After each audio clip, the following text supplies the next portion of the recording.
Presiden Amerika Serikat Joe Biden tidak hadir dalam KTT ASEAN kali ini dan KTT Asia Timur di Jakarta serta digantikan Wakil Presiden Kamala Harris. Pertanyaan muncul lantaran pada saat yang sama Biden bakal bertemu pemimpin Vietnam secara bilateral setelah KTT G20 di New Delhi. Ketidakhadiran Presiden Amerika Serikat Joe Biden di Jakarta untuk berbagai pertemuan dengan pemimpin ASEAN menjadi sorotan beberapa pihak. I think it's a mistake for Biden not to go to the East Asia Summit and US-ASEAN Summit in Jakarta. And the reason is that this is seen in many ways as a litmus test of US engagement in Southeast Asia and in the region more broadly.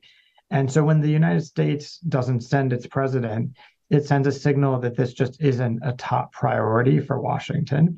Ketidakhadiran Biden bersamaan dengan minimnya kerangka kerjasama ekonomi di saat Tiongkok lebih proaktif. The big issue that is really frustrating a lot of people, the United States is introduced the Indo-Pacific Economic Framework and pulled out of the Trans-Pacific Partnership, but Washington doesn't appear to have a positive trade normalization. Tapi analis lain menilai ketidakhadiran Biden bukan pertanda Amerika Serikat mengecilkan Asia Tenggara. Yes, it is unfortunate that President Biden is not going, but Vice President Harris is the number 2 in the U.S. system. So one thing to point out is that China sends their number 2, Russia sends their number 2 or number 3. Nobody complains about that. Kepada VOA, Gedung Putih juga mengatakan di bawah Presiden Bidenlah Gedung Putih menjadi tuan rumah KTT Amerika Serikat ASEAN pada 2022.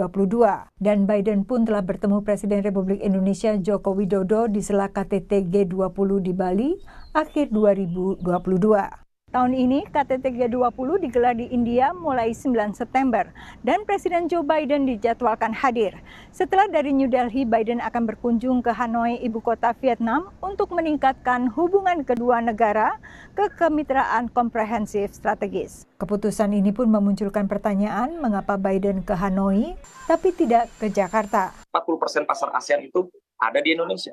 40% kekuatan atau populasi ASEAN ada di Indonesia, tapi memilih tidak berhenti dan mengirim administration yang lain lalu pergi ke Vietnam. Hal ini menunjukkan bahwa dalam konteks dealing dengan China, Vietnam itu lebih strategis dibanding Indonesia. Sementara itu ASEAN terus dirundung kebuntuan menyikapi krisis Myanmar ataupun sengketa Laut Cina Selatan. Biden memilih datang ke Hanoi daripada ke Jakarta karena datang ke Hanoi ada hal yang kemudian cukup penting untuk dibahas oleh Biden terkait dengan strategic partnership dengan Vietnam, sedangkan ke Jakarta dilihat tidak ada hal yang mendesak yang kemudian harus dibahas. Sebaliknya Presiden Tiongkok Xi Jinping akhirnya memutuskan tidak menghadiri KTT G20 di India.